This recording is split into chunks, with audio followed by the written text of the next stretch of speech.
when I have meetings in church basements, in apartment building common areas. I had a meeting in the barber shop recently. And I always start by saying, when is the last time someone invited you to have an ownership stake of commercial property in your neighborhood that you go by every day, you see it, you saw it decline? Don't you want to be a part of the Renaissance story?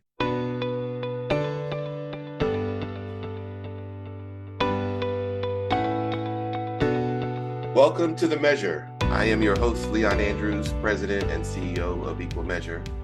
At Equal Measure, we partner with foundations, nonprofits, and public institutions to advance social justice through learning, measurement, evaluation, and strategy. On this podcast, we talk with leaders and practitioners about centering racial equity and transforming systems. Today's guest is Lyneir Richardson. Lyneir is the CEO and co-founder of the Chicago Trend Corporation and the executive director of the Center for Urban Entrepreneurship and Economic Development at Rutgers Business School. He is also a board member at Equal Measure. Welcome, Lyneir. Thank you, Leon, for giving me this opportunity. And I'd like to start our conversation, which is what I like to do with my interviews, by asking guests about their background, how you think about place and context and history and how it has affected you and who you are and how you show up in your world. So I'd love for you to share with our audience how you would describe that journey for you. Man, place and people underlie the work I do every day. I grew up on the west side of Chicago for the first half of my life in the small suburbs just outside of the city that I saw change from predominantly white to predominantly black in terms of population. My early childhood was shaped by having a really close family and a small family business that every day we talked about marketing and revenue and expense management and employee recruiting and training. So I remember place in that context. Secondly, fast forward, I remember place in the context of being a student at the University of Chicago Law School. My favorite seat in the library was a cubicle with a window that overlooked the dividing line between Hyde Park, which people know as a place of wealth and diversity, and the University of Chicago and the Obamas. And the other side of the line was Woodlawn, a place that was known for higher crime and lower incomes and historically even gang activity. And I remember thinking, like, what's the difference between this side of the street and that side of the street? And then fast forward one more time, I worked as a corporate lawyer at a large bank. And I remember every day falling asleep at my desk around noon because the work was boring. We were making $100 million loans or $500 million loans to big publicly traded companies. It wasn't until the bank gave me a pro bono assignment where it was going to make $100,000 loan to a barber on the west side of Chicago, not far from where I grew up, to buy a building. And I remember people saying, "Oh, that deal's too small, it's too hard." But something about seeing value in people in places that other people overlook or undervalue, that became the clarion call for my work. And 30 years later, I still am chasing that same feeling about place and people and seeing value and seeing opportunity. Wow. Yeah, it's powerful to hear how you describe the journey, but how you describe your purpose. So thank you for sharing that story. I want to lean in a little bit more to the work that you're doing, and the work, particularly at Chicago Trend. Your organization is focused on catalyzing commercial corridors in majority Black neighborhoods. Can you tell me more about that work? Yeah, our work at Chicago Trend started as a research project for the MacArthur Foundation. The research was focused on how commercial corridors and commercial properties impact low and moderate income neighborhoods, particularly on the south and west side of Chicago. And our analysis was that, conclusion was that commercial property is your first impression of a neighborhood. If the commercial corridor is blighted or disinvested, it attracts crime, brings down property values, loitering, and so that became the nature of our work, that we would come up with strategies that would encourage and catalyze and accelerate, development and retail development, particularly in low and moderate income neighborhoods. Today, we now own 7 shopping centers, community-owned shopping centers. We own properties in Baltimore, in Ohio, and in Chicago. Ideally, in 2026, we'll expand the work to Minneapolis or St. Paul, Minnesota, to New Jersey, and do other projects in Chicago. We formed a fund with 6 large foundations as our sort of anchor institutional investors, MacArthur Foundation and Sturgeon Foundation and Kresge Foundation and others, Geraldine R. Dodge and McKnight and others. Um, and then we have some philanthropically motivated high net worth individuals who also invested capital that will allow us to buy 3 or 4 more shopping centers over the next 12 to 18 months. But most importantly, we created a deal structure and we have intentionally made efforts to outreach, inform, and invite local individuals to co own these shopping centers with us. And I'm very proud of the fact that we now have over 460 individuals who've invested on average, $2,000 Mm. to co-own these properties with us. And I expect we'll soon reach 1,000. And the we is more expansive than the 460 plus people who invested. It's now their kids and their family members. They have a connection. I always start my meetings and when I have meetings in church basements, in apartment building common areas. I had a meeting in the barber shop recently. And I always start by saying, when is the last time someone invited you to have an ownership stake of commercial property in your neighborhood that you go by every day, you see it, you saw it decline? Don't you want to be a part of the Renaissance story? And the whole thesis of the work is that if people have a little ownership stake, that they'll patronize, protect, and respect the properties in a different way. And it's our way of including the wealth creation component. Just starting in 2026, we're doing a lot of measurement around is crime going down, our property values increasing without neighborhood needing to go from majority black to majority white. Are we seeing any of the social determinants? Are people more civically engaged? So it's juicy, and I'm learning a lot, and we're building a team of committed people around this, and very hopeful that, we've had some success and the model is proving out. And, we're continuing to iterate and expand on what we think the impact could be.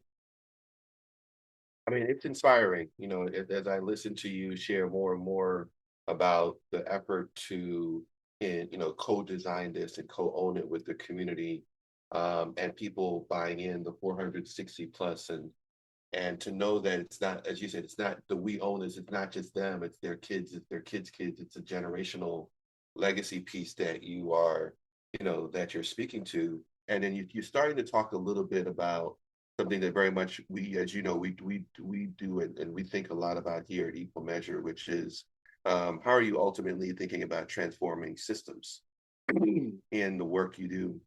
How have you seen community level changes contributing to systems change, or where are you in making that connection to the community work and systems change work? I believe that we are working to change the system of capitalism. I still believe in capitalism. And some days I don't know if that's popular to say or not, right? But I believe in capitalism, and I'm trying to make capitalism and the benefits of capitalism work for more people, right? And that's what wealth building and wealth sharing strategies are all about. And it's lately I've been feeling sometimes like an oddball. So when I go to conferences, there's sort of 2 sets of conferences I go to. I go to the traditional commercial real estate conferences. What happens there is, people are talking about macro trends in real estate and how they're, doing the next greatest deal. And inevitably someone doing one of those conferences will say, "Man, I really love the work you're doing. And you have 400 plus community investors. On average, they've invested $2,000. I read about your work." And, they kind of pat me on the back like, "I really, really appreciate your work. But is that communism? Like, how does that even work? How do you make money with that, right? Fast forward the next week, I'll go to a conference, and it's the cooperative ownership conference, or and people will say, "Wait, you're trying to make a financial return, and and you ultimately have to sell the property. Or are you Blackstone? Or they look at me like I'm the biggest hedge fund." And so the nature of changing capitalism is about finding projects that have a financial, they're financially viable, but they also have mission-oriented community goals. And even in doing the inclusive ownership work, I've learned, and I'm continuing to learn, that there are many models. Some models are about preserving affordability for small businesses. Some models are about governance, that the community governs and makes, all of the key decisions.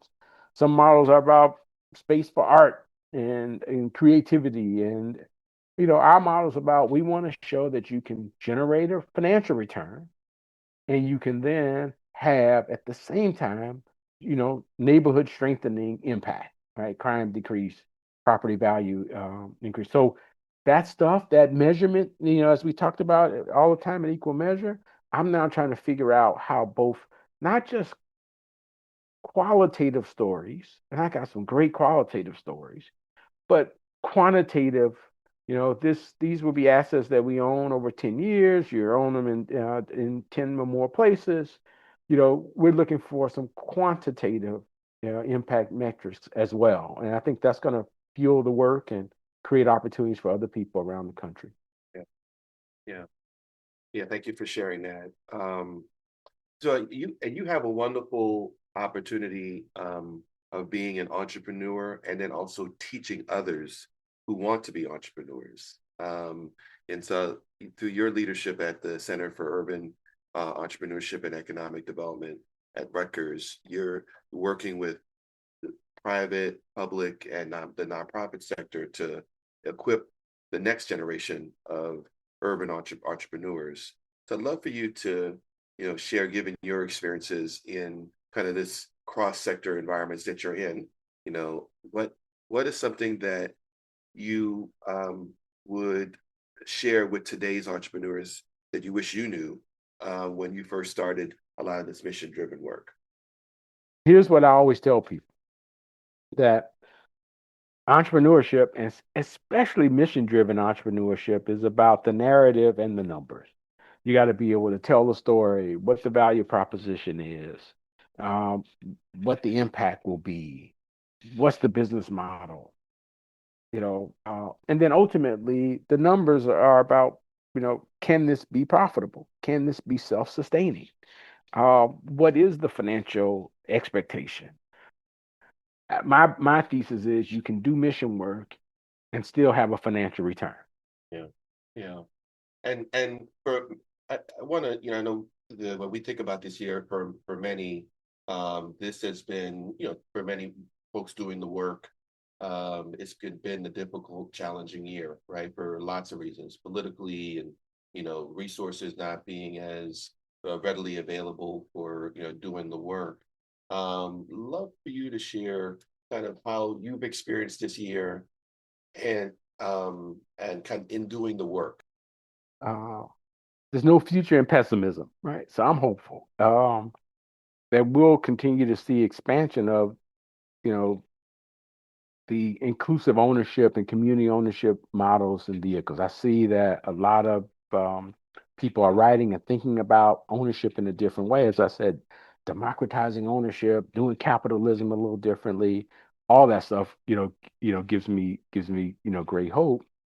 I get probably once a month, once every couple months, because of the outreach nature, I'll get a Facebook message or an Instagram message, and I just want to take 30 seconds and read two of these that keep and say, what keeps you inspired? So, um, you know, we bought a shop. I'll read these. These were text messages from a shopping center in Baltimore, Edmondson Village, and I'll just read, two very quick messages. One said, I love everything about this. I prayed for this because it's just heartbreaking when I ride through our neighborhood and I look at that shopping center. It seems to be destroyed.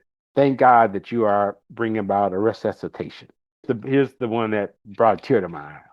God said, I'm proud to say today that I made an investment of $1,000 in the Edmondson Village Shopping Center. This is a neighborhood I was born and raised in. I lost two brothers in the neighborhood, and I've been shot there myself. But now I currently own a cleaning business of 4 years throughout the DMV. I know the ins and outs of Edmondson Village, so if I can be of value to you, let me know. It's definitely time for a change. Funny how the community I once helped to tear down, I am now helping to build back up. I appreciate you. Man, at the end of a hard day, I'm hustling and trying to make the case to foundation for will you invest in our model? Why is it impactful?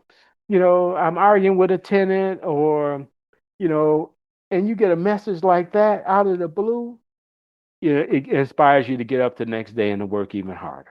That's hope. I love that. Thank you for sharing. It's such an inspiring story and commitment that you have made, and your energy and dedication, I think, clearly comes across in the work that you do, taking away a lot of hope in hearing those stories. So thank you. Thank you for Thank your you very time. much. Again, I appreciate the opportunity. In a time when our safety, our rights are under attack, I think about how important Lyneir's words are about investing in our communities. We are stronger together when we build with intention, care, and justice at the forefront of our minds. Lyneir's insights remind me of Ella Baker's words: strong people don't need strong leaders. When we invest in communities, we are building collective strength that lasts. Thanks for listening to The Measure. Be sure to rate, comment, and subscribe to the podcast. You can learn more about Equal Measure by visiting our website, equalmeasure.org. Until next time.